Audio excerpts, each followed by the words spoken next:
Hello? Baby?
All right, welcome back. We talked about how to safely view the solar eclipse. Now we're talking about how to safely take pictures of the eclipse. Should you or shouldn't you use your smartphone, and will your digital point and shoot camera work to capture the eclipse?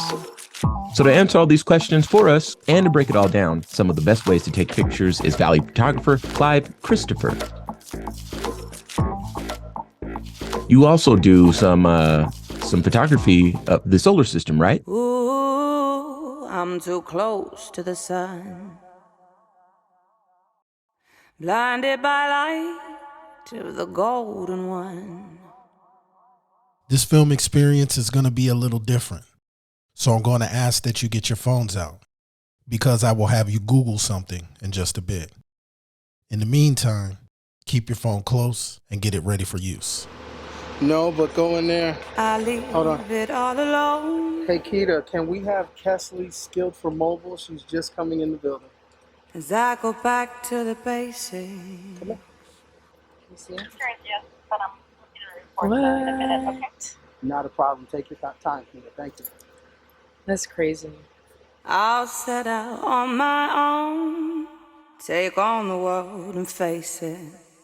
At this time in my life, I'm 1 year removed from being hired to film the release of Tommy Chong's brand. I'm also working a job selling Comcast Xfinity home security, and I'm an astrophotographer with recognition from NASA. From 2014 to 2016, I went completely nocturnal because I wanted to photograph every planet in our solar system. And I also knew that the Horizons probe was going to fly past Pluto. I started in January of 2015 with Mercury and the moon. Hours before I captured the UFO that was featured in Chapter 1, I was getting my rig set up and testing different focal points on the moon. The reason why I sent this video to NASA is because I captured hydrogen and potassium particles surrounding the moon, which indicates a thinning and possibly a sustainable atmosphere. You see that thin blue line just above the surface? You can also see this in the image that was taken during the Voyager mission of Saturn's moon Titan. That blue layer surrounding the surface is an indication of an atmosphere that could hold human life. I've logged thousands of observation hours on our solar system using this telescope and camera. Here's a picture of me taking this image while teaching an astrophotography class at a local community college. Photography of the sun is dangerous, and I love doing it, and it should only be done by professionals. Living in Arizona, we are provided with some of the best sunsets in the world. One of my earliest memories as a child when I first came to Arizona was learning survival skills. One of the things that they taught us was knowing the path of the sun. Knowing the sun rises in the east and sets in the west makes it much easier for you to determine north and south when you don't have a compass. One can get lost when traveling through the rugged terrains, and being able to navigate yourself back to safety is extremely important if you ever become lost in the desert. Civilizations throughout history have used the sun, moon, and stars for survival, agriculture, and to even build cities. Ancient civilizations around the world have built structures off of the alignment of the constellation Orion. One of these ancient civilizations, like the Egyptians, built structures in precise places on land that match Orion. Whether it was intentional is unknown. They dwelled here in the American Southwest. Living in Arizona, you're surrounded by reservations, and I've been blessed to visit many of these in my lifetime, and even talk to elders from the Apache, Navajo, and Hopi tribes. Their creation stories are different, yet they all seem to involve seeing people from the stars. Sing me a song tonight and watch the rain pour. Wrapped up until daylight, I need nothing more. I was actually born in Parker, but my reservation's up at Hopi, so I spent a lot of summers up there. And you would see craft all the time, almost every night. And then we have a thing called, they say they come to watch us. They say when they're flying by, they're not here to scare you, they're watching you. My whole story starts from sort of the rites of passage as a little boy, and I'm probably the last generation, my age group, that went through those old time, what we call a migration story, where we originated. Now, geography certainly plays an important role in the trajectory of craft. In other words, they'll use, ley lines, electromagnetic lines. And the other part that I do know about mountains is the type of minerals they hold, and and I've literally actually seen this happen before. When a craft comes down, I've actually seen this. Really? And I was a peace officer a number of years ago up in around a place called Parker, Arizona. I'm familiar with Parker. How long were you in law enforcement? Let's see, from about I'll say 77, 8 to about 82. I was just up there for about 3 years, and then I got recruited for a special unit within the FBI, but we were being paid through the U.S. Forestry. I helped set up the first SWAT tactical units in the United States.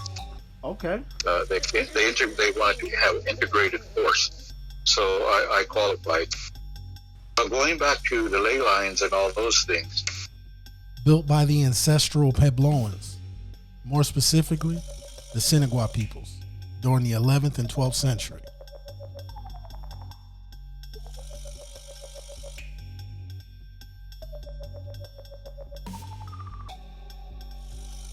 They were also known as the Anasazi. There were a little over 1,000 people that inhabited this area after the eruption of the nearby Sunset Crater. Upatki, translated by the Hopi language, means long cut house. This establishment had over 100 rooms. It also had a ball court and a community room. This is one of the largest sites in the area within a 50-mile radius. Agriculture in this area was thriving because of the soil from the volcanic eruption that fertilized the ground. This area thrived until about 1225, when the site was completely abandoned. The present-day Hopi say that the spirits of the ancestors continue to protect the land as it sits abandoned. There were more structures that were built by ancient peoples, which include Montezuma's Castle,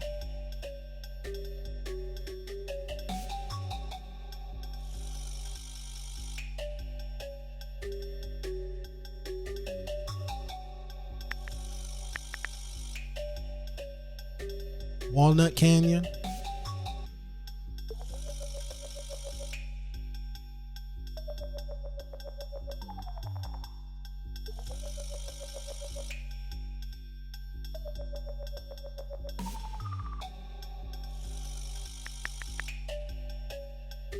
Homalavi,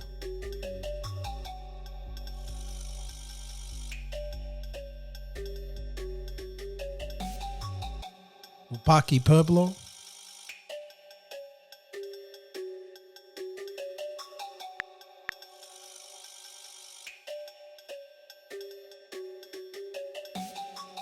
Betatakan,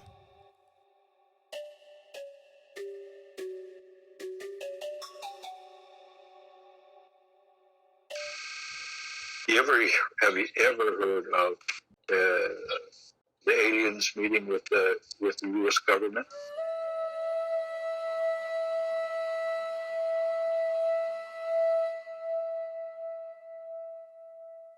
Yeah, Eisenhower, I think it was in Yes, April, yeah, 52 or something like that, or 54, yeah. Now, he met with the blue beings, blue aliens. Now, I never really heard about that until I was an adult. And, when I was a little boy, I had polio. And one of my nurses was a Hopi lady. And she was now retired, because I had polio when I was like from 4 to 7 in the hospital. I had to stay in the hospital. And so we're out on the Hopi reservation, and my dad says, "Hey, do you remember this nurse named Jenny?" I go, "Yeah, she was a nice nurse." And I'm like 24 now. He goes, "Well, she's retired now, and she says she wants to see you." And I go, "Well, what's she want to see me for?" My dad said, "I don't know, but she wants to see you." So we went over to her house. And then, she was, telling me what it was like when I was a little boy and all this kind of stuff. She goes, "But Tawa, he's telling me I need to show you something." And Tawa to us is like our source. It's not a God, it's not a grandfather. We don't have a male, although a lot of Hopis say that our sun god, Tawa, and is a male. They kind of Christianized it. It was never a male. But anyway, so when I talk about Tawa, I pronounce it differently from the Hopis would pronounce it. But anyway, she says, this is Jenny, she says, "Yeah, there's something I need to show you. There's something you need to see." And I'm thinking, "Man, what is it?" She goes, and she goes, and we're in her living room. She goes, "It's not in here." She goes, "I don't keep it in here." She goes, "You have to come into my bedroom." So I and my father followed her into the bedroom. And lo and behold, she has a picture of she and Eisenhower standing with the Hopi Mesas in the background. Apparently she was his nurse while they were having this meeting, you know. Yeah.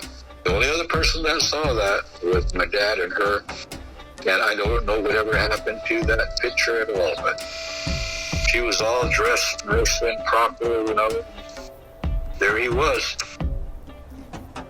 Eisenhower.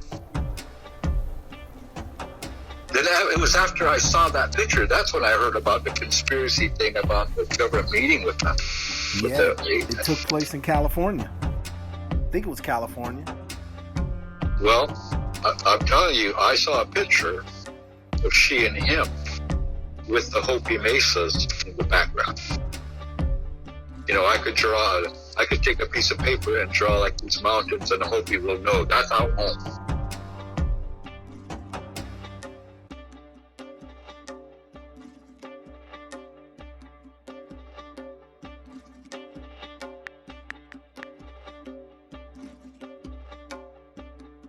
These mesas are so recognizable and significant because the ancient dwellings that sit up there are aligned with Orion's belt.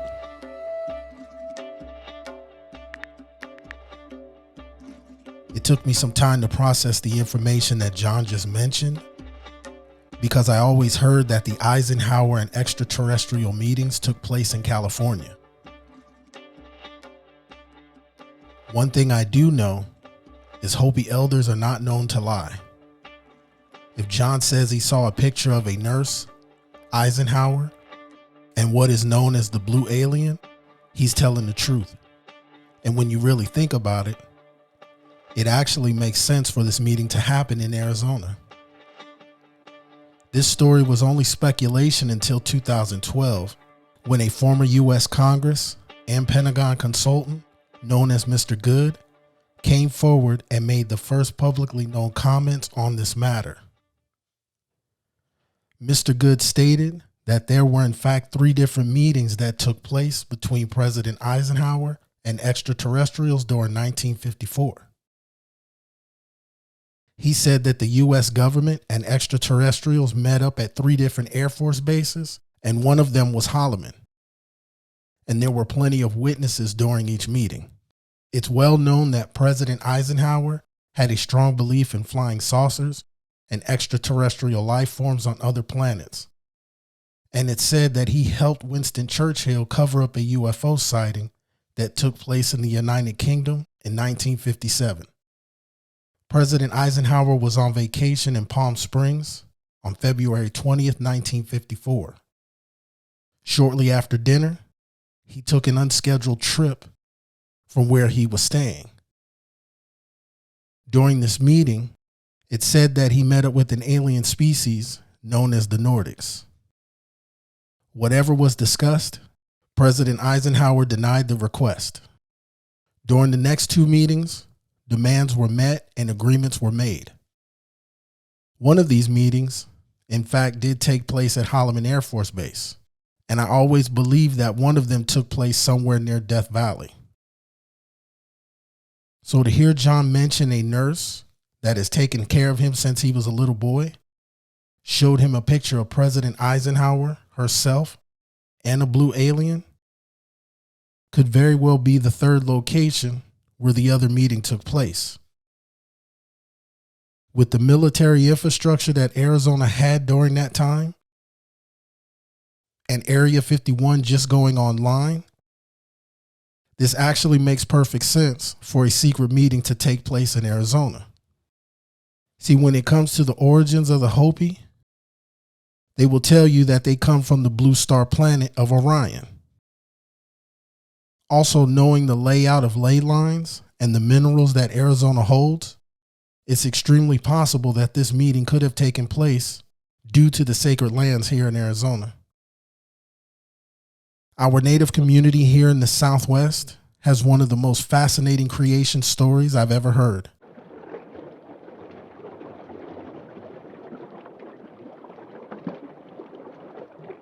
They dwelled in a place and they were being protected on an island that was underwater. This island was underwater due to the Great Flood. How did they get there? Somewhere near the beginning of time, the Creator, also known as the Great Spirit, came to this world and made an appearance amongst the peoples. The Great Spirit then gathered these people and took them across a large ocean to an island that was underwater. These ancient Puebloans found themselves underground inside the earth during the Great Flood. So I've always heard a story that the Hopi, they come, from in the Grand Canyon or something like that. Yeah, that's an emergent story. And that one has to do with basically the evolution of mankind. When in our stories, when someone, a witch or somebody no good, corrupts the people, and then that world has to be destroyed. And by the way, it's destroyed by, way back in the day, it's what we know as atomic power nowadays. An atomic explosion or that type of high, where the whole. And so anyway, that emergence is where we came from what they call the third world up into this world. So we went through, 3 other worlds before we stepped into this world. Most of the say that this is our 4th world. Most of the books that are written by anthropologists and archaeologists would also say that this is our 4th world. But I've been taught and believe that this is actually our 5th world. And we're a very critical place in this world.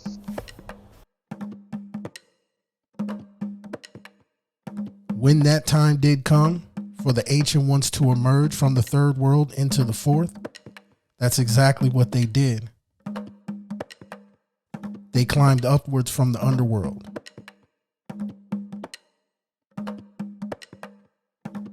Where they would be given specific directions to follow.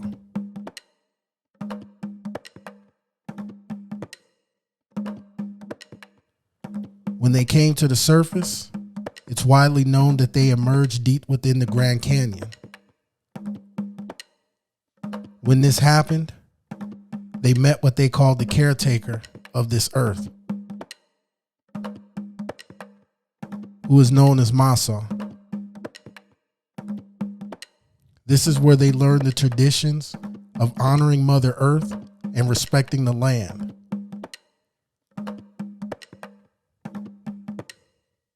They were all aware that this new world, known as the 4th world, was a gift from Masa. They were instructed to find the center place, which was known as their home.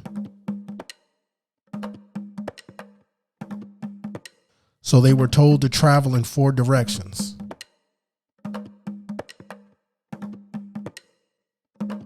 This point of interest is called the 4 Corners in the American Southwest.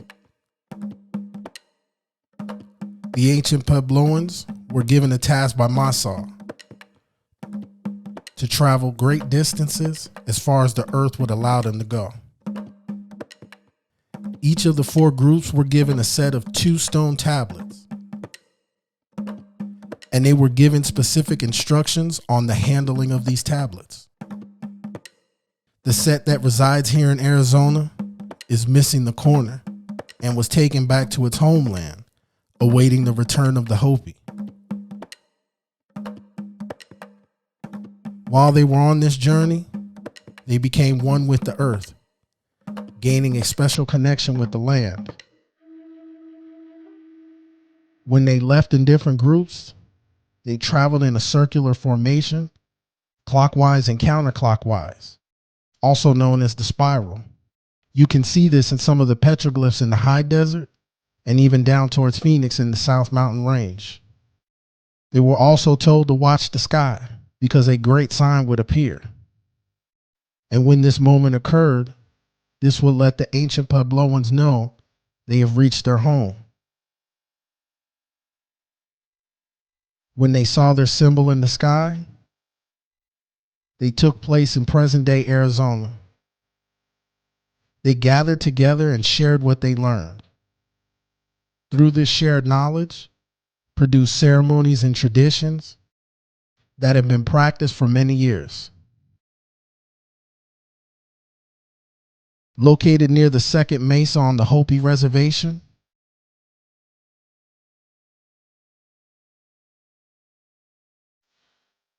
what is shown is the past, present, and future that is etched on a sandstone cliff.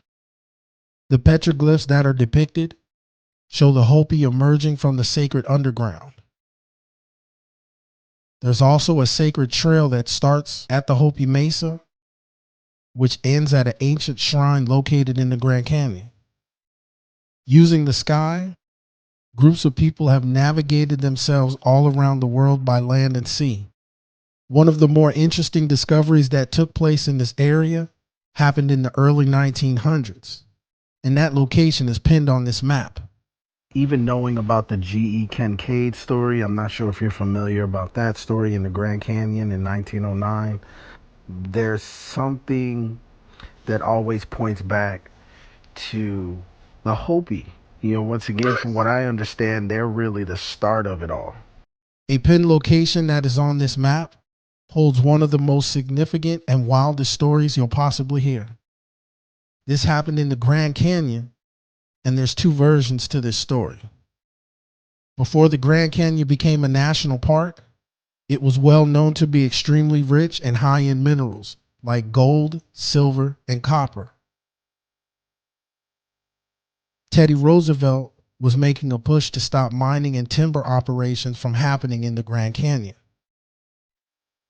This story is told in two different parts, and in each version, the Smithsonian has declined having any involvement. The first part of this story is G.E. Kincaid was an employee of the Smithsonian with another gentleman. However, both of their names do not show up in the records as being employees.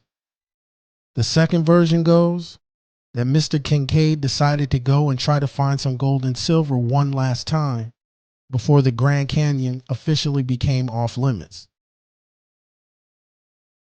He's traveling through the Grand Canyon on the Colorado River in a canoe.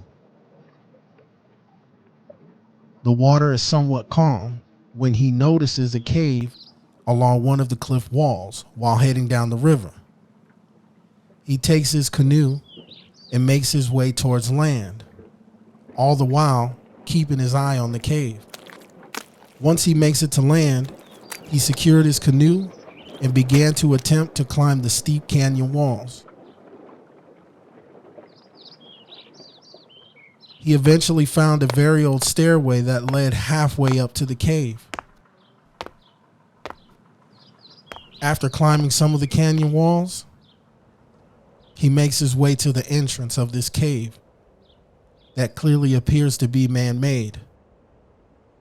He then walks inside, clicks his flashlight in the on position, and immediately sees writings on the wall that was not English or that of the natives. What was written was Egyptian hieroglyphs. This hidden elaborate city went about a mile into the cavern and was completed with Egyptian and Tibetan sarcophagus throughout the cave system. Once G.E. Kincaid was done investigating, he covered up the cave, made it back to his canoe, and eventually out of the Grand Canyon. He went to a local newspaper and told reporters about his discovery.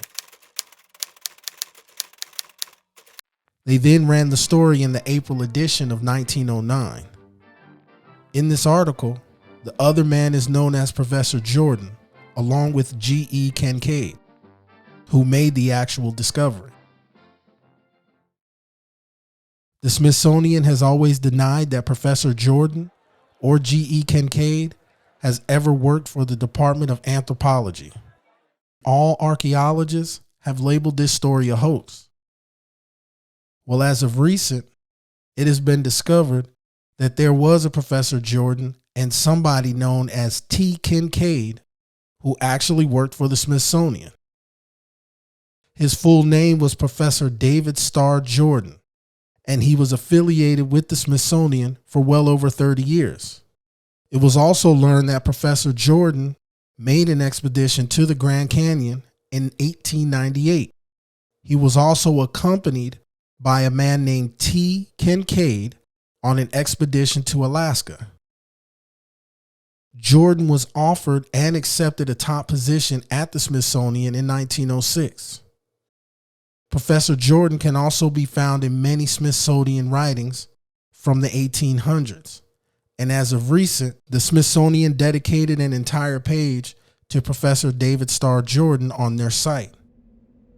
Hidden Egyptian cities deep within the Grand Canyon sounds absolutely crazy. But here's some interesting facts.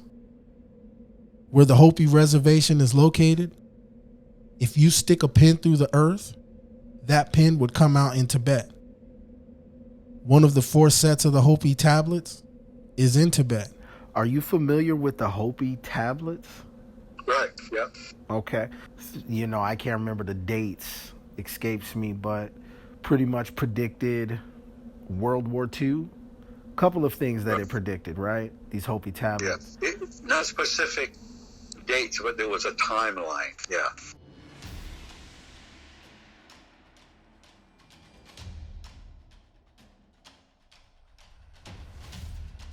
The set of tablets that were located in Arizona were photographed by a man for images for his book in 1963.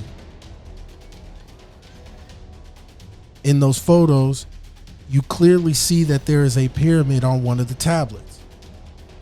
When he went ahead and published his book, he decided to leave the pyramids off of the drawings because he knew how much controversy that would have caused in 1963. The most important fact of all, a corner of the Hopi tablets was broken off, and it said that that piece of the tablet was taken back across the sea and would be given back to the Hopi once they made their way back to that land.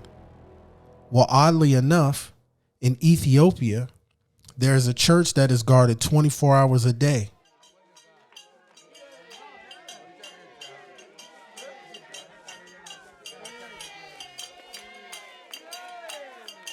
Also known as the Church of the Ark.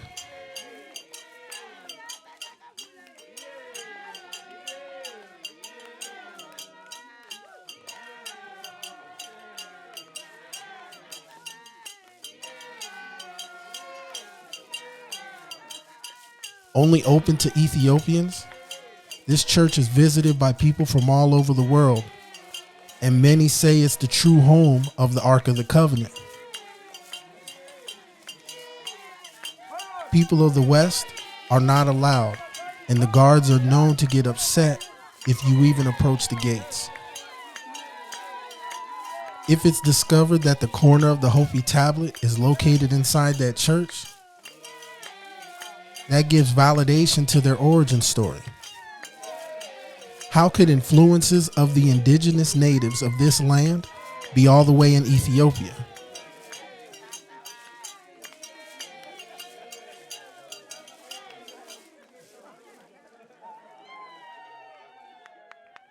There's also another location that involves a church where the native influence can be found.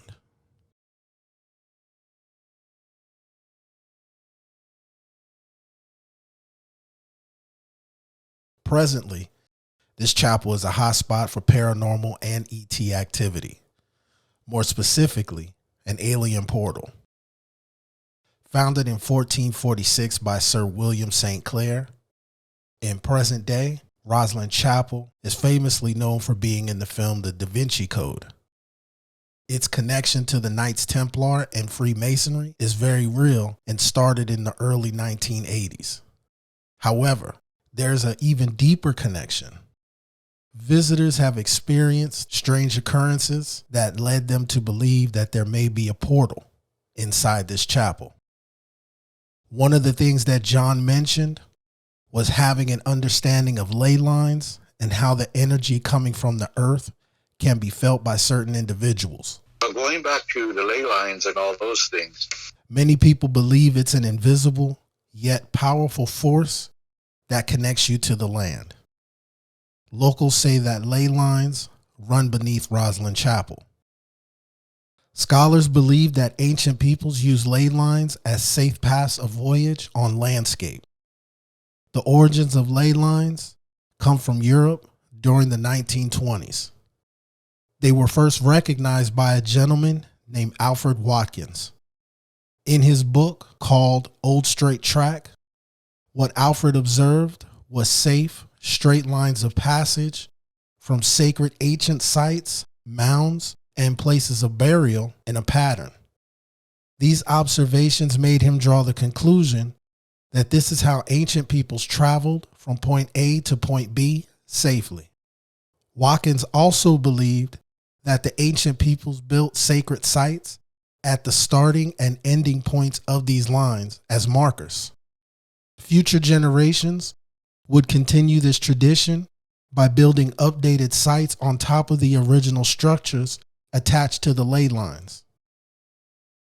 Many experts have learned that it's more than just alien activity that has been witnessed. Paranormal activity, such as ghosts, demons, and spirits, have been reported in this area. It's said that they try to make contact with this world on ley lines. People who study the subject say this is why ghosts appear to travel in straight lines in certain areas. Visitors from all around the world that are wanting to feel the energy at Rosslyn Chapel tend to find themselves in the northeast corner, where it is believed to be the location of a vortex. Also known as a portal, a vortex can occur on certain spots on land, inside mountains, or even in the ocean. Theorists on the subject say these locations is where the concentration of energy being emitted from inside the earth is a lot higher. These locations are where ley lines cross. Observations from experts show they have experienced and documented tingling sensations, vibrations, and even sound. The chapel itself, it's said to have been designed in secret code, and the secret code involves the use of sound. Experts in Scotland and surrounding areas believe that once this code is cracked, it opens up the vortex that is said to be beneath the chapel. The concentration of energy is heavy in one specific location once you're inside the chapel. The architecture that is shown gives sense that the builders may have experienced something highly spiritual and powerful. Inside the chapel, hidden deep in the architecture, lies this code that was captured and frozen in time. There are all kinds of cryptic designs and patterns, but there's a specific set of designs that has baffled everyone who has set foot inside this sacred chapel. Located inside, on the southwest wing of the ceiling, is a series of cubes, almost identical in size, with different patterns on them. It's been discovered that these cubes are different pitches of sound waves captured and displayed by imagery. These musical notes are believed to have been played by a higher power for the builders. They then captured the vibration of the sounds, etched them into small stone cubes, and placed them in the archways of the ceiling. It's also said that if the sounds are played correctly, the vortex will open up. These captured sound waves are surrounded by 13 angels in total that are each shown to be playing a different musical instrument.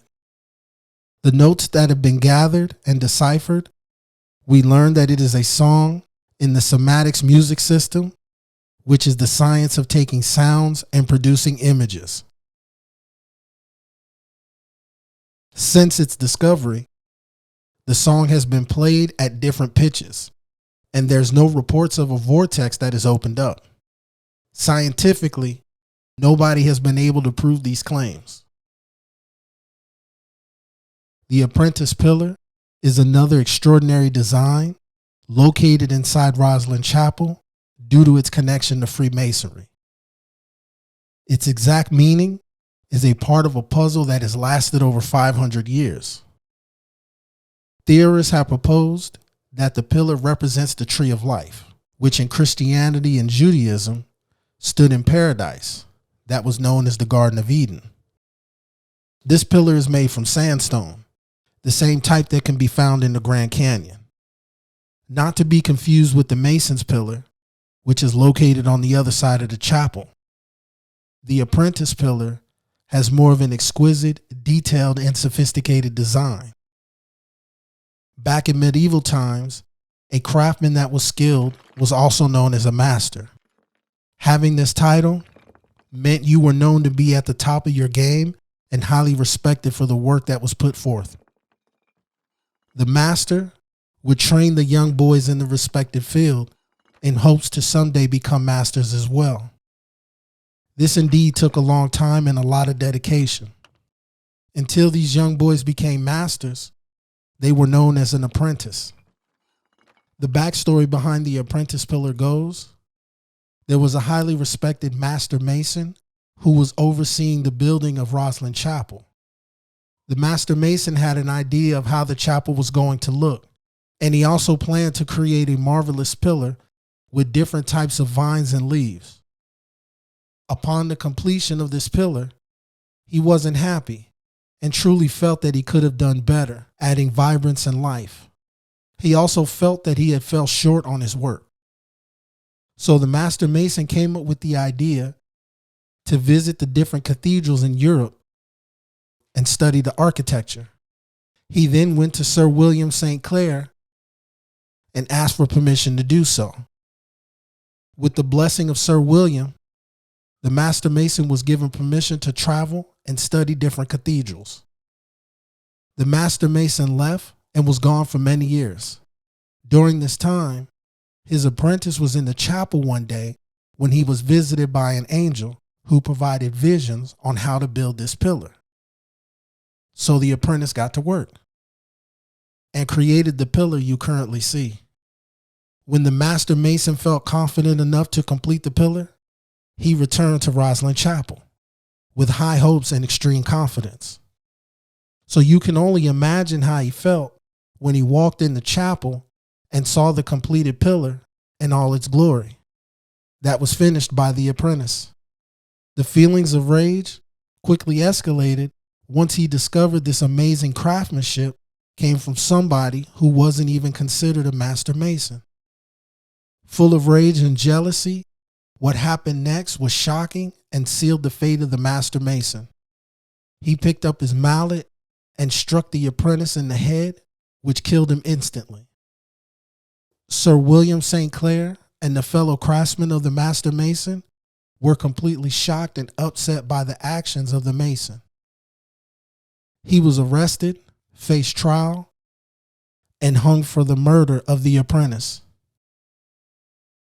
Following the trial and execution, the new builders that took over placed the young apprentice's face and head inside the architecture with the gash to symbolize who he was and where he was hit in the head by the master mason, who was also placed on the apprentice pillar for the rest of eternity. This story of the apprentice pillar has been floating around since the 17th century. Also, there's another mystery that was placed inside the original design of Rosslyn that supports the theories of portals, the Hopi creation, and a meeting that took place prior to the Columbian Exchange. In 1456, they began building Rosslyn Chapel. At this time, Christopher Columbus was just 5 years old. Inside this chapel, there are statues and artwork that depict chiefs in headdresses and maize. How could that be? We've always been told that Christopher Columbus introduced the old world to the new world, which is known as the Columbian Exchange. However, if maize and chiefs in headdresses are shown inside a chapel that was built when Christopher Columbus was just a boy, there was an exchange between the old world and new world that had long-lasting effects nearly 50 years prior to the voyage of Columbus? How could depictions of men in headdresses and maize be etched in the walls of Roslyn? Maize, also known as corn, could not be found in this area prior to the pre-Columbian exchange. So how could the Scots know about maize and where it came from at the time when Christopher Columbus was just a little boy? Did they open up a portal and go to a distant land where they heard a song, danced with people in headdresses, and ate maize? Or did they simply know the history of a chosen group of individuals removed and moved to a new world? The influence of the indigenous peoples of the Americas can be found all over the world at unexpected times in history. Knowing this and having an understanding of their creation story, you have to take a serious look and question, were they really brought here from Africa and placed inside the Grand Canyon during the Great Flood by the sun god? There's also a legendary story that says hieroglyphs along with Tibetan and Egyptian sarcophagi were found in the Grand Canyon. The Hopi tablets show an image of a pyramid. And if you weren't aware, it's known that there's pyramids inside the Grand Canyon, like this one. And there's landmarks with Egyptian names. To top it all off, once the ancestors of the Hopi saw the sign in the sky and settled, they built their ancient structures to match the constellation that contains their home. These locations on a map are aligned with the stars in Orion with precision. The ancient peoples were able to chart out the star system on rugged terrain without error. This might be the most sophisticated charting of a constellation on land in the world. Some of these are built on walls of canyons, near volcanic activities, strategically placed in this area. The distance between the stars in Orion's constellation fits the distance between the Anasazi ruins here in the high desert. This is not a coincidence.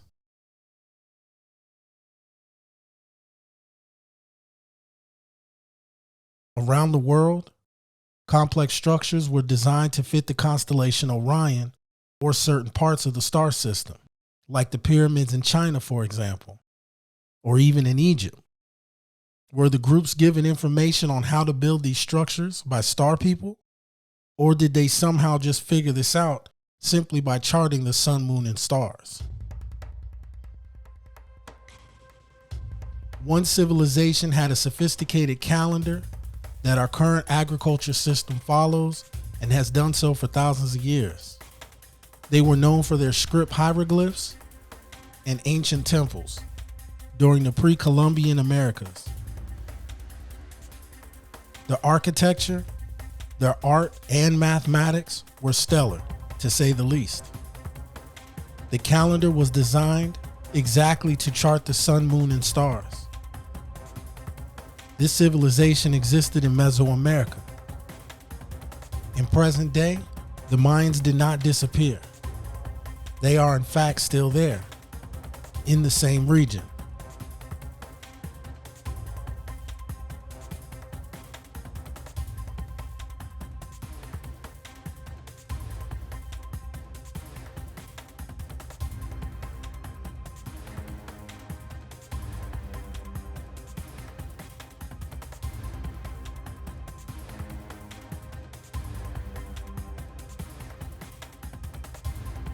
With nearly 6 million people, they are the largest indigenous group that is north of Peru. The descendants of the Mayan culture currently live in Honduras, Belize, and other parts of Central America and Mexico. Currently, a strong majority of the Mayan culture can be found in Guatemala, where the ruins of Tikal are located. The ancient Maya date all the way back to 8000 BC. This is known as the Archaic period for the Mayan culture. Around 6000 BC, is where they began experimenting with domesticating plants. The surrounding climate allowed them a difference in crops, like squash, beans, and maize. The Yucatan Peninsula is widely known as the cradle of civilization for the Mayans. They were led to these lands by people from the sky, possibly their distant ancestors. It's widely known that the Mayan civilization may have had extraterrestrial contact. The Mayans had access to information that the Catholic Church was trying to get rid of. They had an advanced system of knowledge, and when asked about their origins, the response is always, it comes from the gods. Their cities were massive, and some still lay hidden beneath the jungle floor. Recent LiDAR scans of the jungles revealed a hidden city that had yet been discovered that was nearly the size of Manhattan. One of the real important areas is Chichen Itza, because it said the gods visited this city. El Castillo, which is also known as the castle, this pyramid has a special design that aligns with the solstice. On two specific dates, March 21st and September 21st, the opposite side of the pyramid of the rising sun shows a triangular pattern of lights that descend down towards and into the ground. At the base, where the triangular pattern lights descend, is the head of a snake. It's said that this is a representation of their god, Kukulkan, who was a deity that looked like a serpent that was able to fly in the air. It's believed that this temple is built here to honor that god.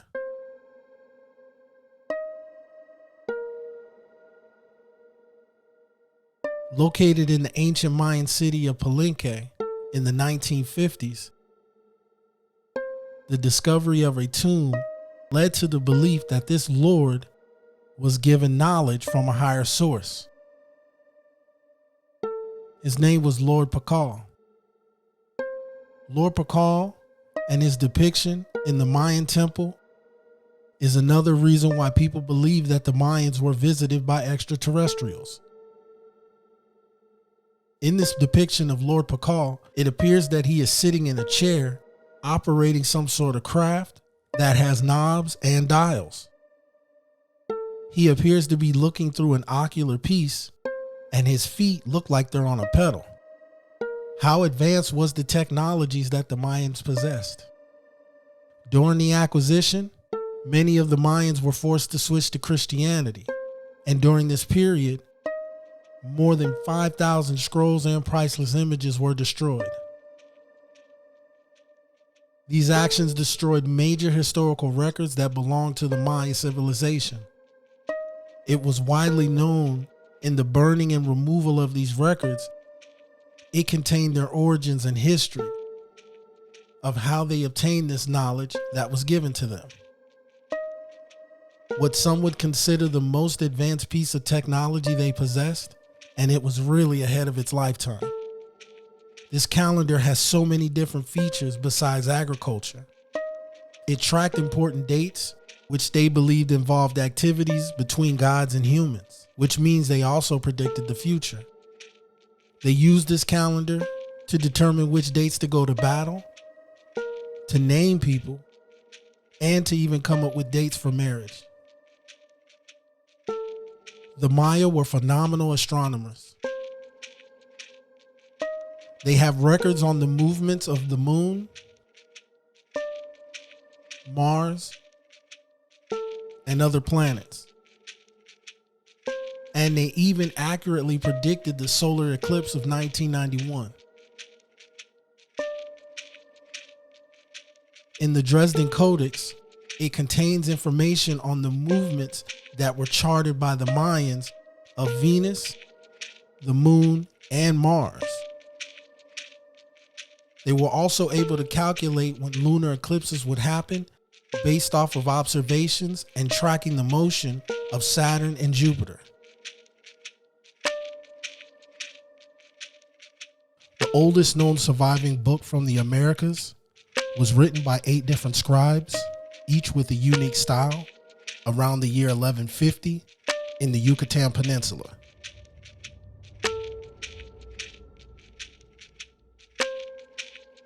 It folds up like an accordion, and it's about 12 feet in length, and it's made of bark paper. The first accounts of the Dresden Codex come in 1739, when the director of the Royal Library at Dresden became the owner of the Codex. At this time, we know that it came from Vienna. The director then donated it years later to the Royal Library, and that's where it currently sits. It's widely known that the Dresden Codex was a part of and survived the burning of the books by the Spanish clergy in the 16th century. In modern times, during World War II, the Codex took a heavy hit and experienced some extensive water damage. This book, in a nutshell, contains some exceptional predictions on the actions of Venus, numerous astronomical calculations, and the prediction tables of different eclipses. They are about 8 inches in height. It contains written Mayan hieroglyphs, and it points to writings of events that took place about 400 years prior.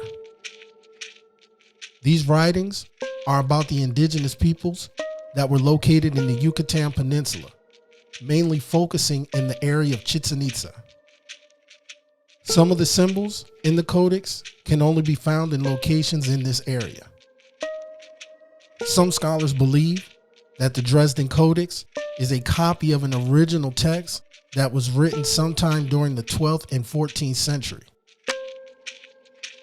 The Codex played a major part in the deciphering of the hieroglyphs, the calendar, and the numeric system of the Mayans. The accuracy of the astronomical tables is perfect, which also include a series of lunar eclipses and the rotation of the planet Venus. There's also evidence that the 260-day calendar points to specific planets like Venus and Mars. It also contains religious references, almanacs, information on rainy seasons, illness, floods, and even medicine. It has also been proven that it shows the conjunction of planets, constellations, and the moon.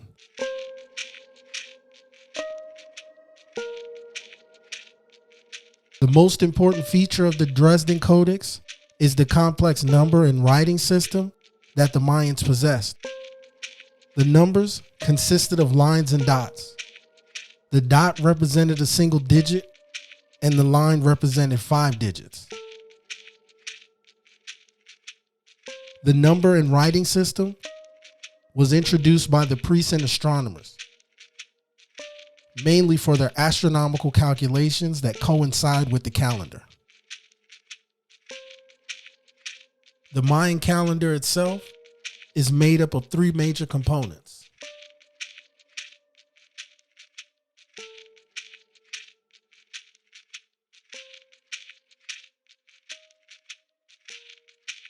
Using the calendar and mathematics, they were able to trace the exact year that they believed the world we currently live in began. That date was 3114 BC, 600 years prior to the pyramids of Giza being built. It was the long count of the Mayan calendar that really became famous in 2012, because that's when that component came to an end. It was a wide consensus that the world would come to an end on December 21st, 2012. Some even guessed the specific time in which it would all stop, and that was 11:11 UPT. It's also known that these predictions did not become truth. Or did they? Go ahead and open your phone. Go to Google, and in your search bar, type in July 23rd, 2012.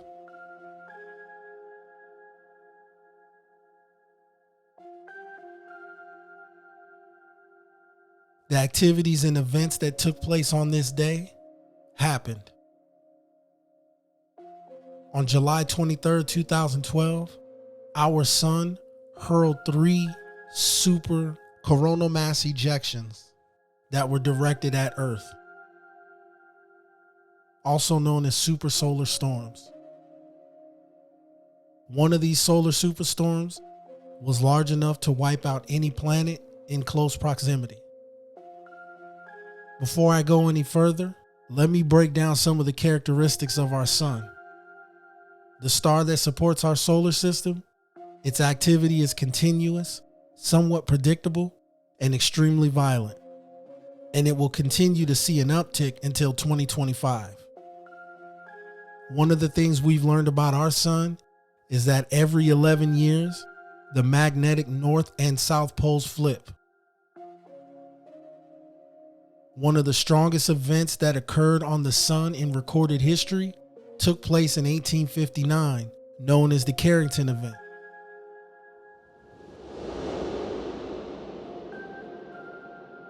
During a solar storm that hit Earth, it was reported that people that were using telegraphs who weren't plugged in were still able to use the telegraph because the energy current from the sun was so strong. Some of the major components to our sun are sunspots, magnetic poles and lines, coronal mass ejections, and solar superstorms. The reason why sunspots are continuously moving, that's actually where millions of magnetic lines are entering the sun. And sometimes those magnetic lines, they become twisted until they break. And when that happens, this is typically known as a solar flare. When it comes to coronal mass ejections, also known as CMEs, their exact cause is unknown. Through observation, they typically occur when large-scale magnetic structures become destabilized, and that results in a redesign of the coronal magnetic field on the sun. Solar superstorms happen every 11 years when the north and south pole of the sun flips, causing the entire star to become destabilized and launching super geomagnetic storms into space. Being that the Mayans studied the sun day in and day out, it's possible that they learned this information as well. Typically, when a solar storm hits Earth, it affects our communications, electronics, and pretty much all technology, including power grids. If the Mayans figured this out, that means at some point they had applications that involved the use of electricity, devices with current that could be affected by solar activity. This event was 9 times stronger than the Carrington event. As the solar superstorms are traveling towards Earth, what happened next is something that left scientists baffled for years and simply cannot be explained. The largest of the 3 that was headed towards Earth was deflected while it was coming towards us. Something out in space sent that massive storm away from us that would have been catastrophic to the surface of Earth. In fact, the other 2 smaller superstorms nearly missed us as well. Whatever that was in space that deflected the storms actually saved us from our own sun. Some whistleblowers came forward about this event. How they came about this information, I do not know. But what I know is this. What they said is that there was a massive ship, UFO, UAP, whatever you want to call it, something massive in space that was in between the sun and Earth, deflected those storms somewhere else. Imagine for a second, a massive ship actually saving us from a catastrophic solar storm hitting the planet, sending the world into complete chaos. Wouldn't it be crazy if there was pictures or video of this massive object in space?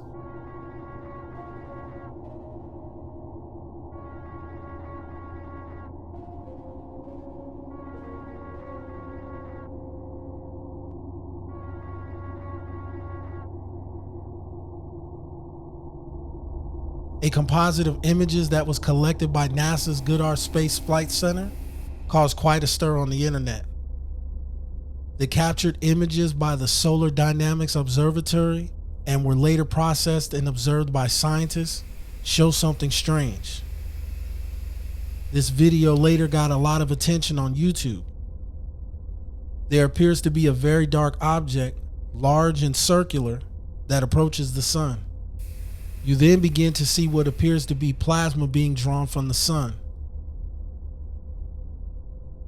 Online viewers began to speculate and said that it looks like a massive ship that was drawing energy from the sun. Some even went as far as saying that it looked like it was refueling. Keep in mind, this is official NASA video, and all of this information is public domain.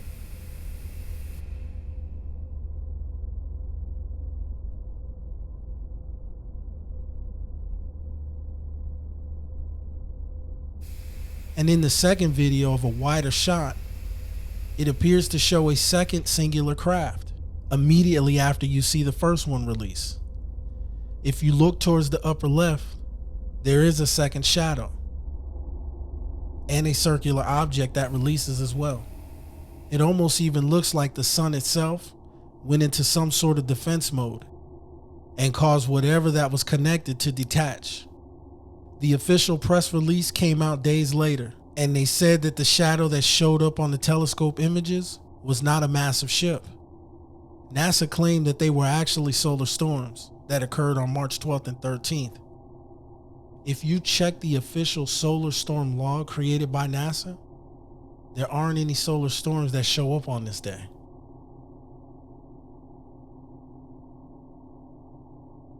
They said that what shows up in the pictures and video is quite observable.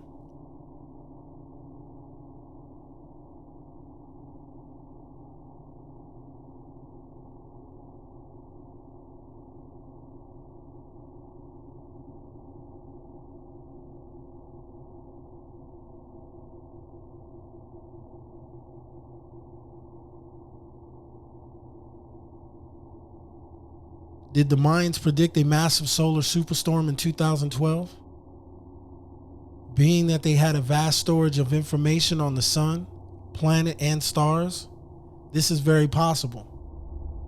They logged so many observation hours of our solar system, they definitely knew something was coming.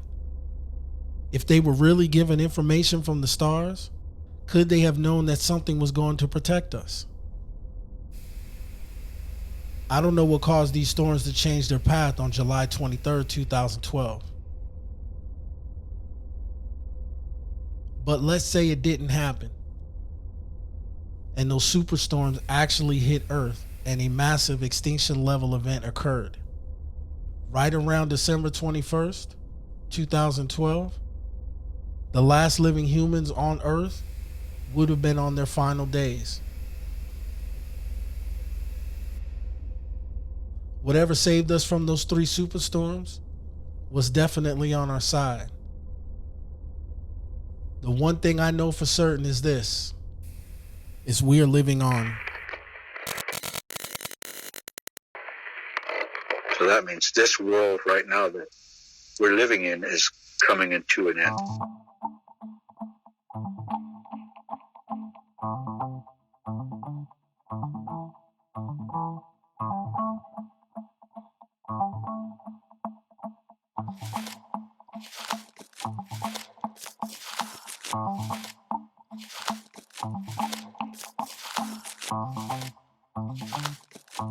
But anyway, up in Parker one morning, real early in the morning, 3 o'clock in the morning, I was coming from the southern area of the reservation near Ehrenberg, Arizona. And a craft comes down. Actually, at first it was a beam of light. It looked white, but it obviously had all these different sparkles of colors in it, like a rainbow. That crackled. It was huge. It was, I was probably about maybe 10 miles from it. It was easily half a mile wide. Came out of the sky. And then the light went into the earth. And then about 8 to 10 minutes later, I could see the light emerge, starting to emerge, but there was still the moon. I could see the moon, and the moon, I saw the shadow of a ship come out, and then the light went bright again, and then it took off really quick. Now, I didn't see it come in. All I saw was just this light, and then it went into the earth, but I did see how fast it took off. And my patrol unit, radio went off, everything like that happened. I had passed a Carnation milk truck, 18-wheeler. So we were standing there talking and watching what the hell was going on. We were both scared. You know, the story is that the Blues are the ones that were the descendants of, I'll just say, a peaceful civilization. Okay. And the other one they call the Greys, which are a lot of people that say that, you know, they equate those to the reptilian. We actually, the last time I saw it was probably about 50 years ago in our village. We have what they call one of those watchers. And, well, it might have been more than 6 years ago because I used to have a tourism business. And two of my clients were up there, and they actually wanted to look at meteorological sites. And of course, we went to the Grand Gallery in Utah, and I was telling them how the people were actually aliens. This is a portal, and all this stuff, and they didn't really believe that. But they had actually booked me for a whole month. We rented a house in Sedona, and we were going to Parkville, Arizona. Anyway, we go back to Sedona, and then one of my cousins calls me and says, "Hey, we're having a dance this weekend. Why don't you come on?" This is up in Palaka, Arizona, Palaka Reservation. So I and my clients, I go, "Hey, we got an opportunity, man. See this now." So we're going up there, and so then I started telling them about, about the alien connection up there. And there's a really strong particular, where the ley lines and the electromagnetic lines really go right around the Winslow area. Of course, to the west is Flagstaff and the mountain, which we call our Kachinas live in a mountain. They're alien connected as well. Our Kachina doll. We go up to the deck, and I tell them a lot. Yeah, we have this thing called the Watcher, kind of a clayish yellow skin tone. It's real short. And I told them, yeah, the last time I saw it, I was a little boy. And I was just conversing. So anyway, the Kachinas are dancing, and then they take a break, and then to one side I saw a group of kids coming out in a pack. And I knew that was strange. So I looked in the middle of the group, and lo and behold, man, there was that watcher. And so I tell the ladies, I whisper because there's people around us. I say, don't scream, don't, say, oh my God. Tell them everything what not to do. Don't act surprised. I said, but tell me what you see in the middle of that group. And one of the words was, we need to leave.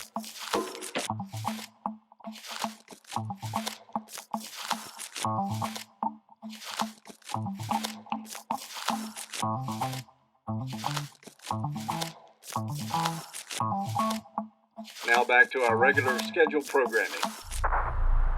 And the sun may give way. As you know, move in opposite directions.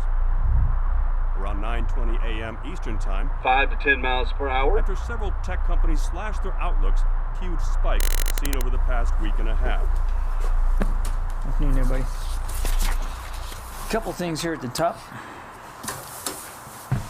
And get this thing working.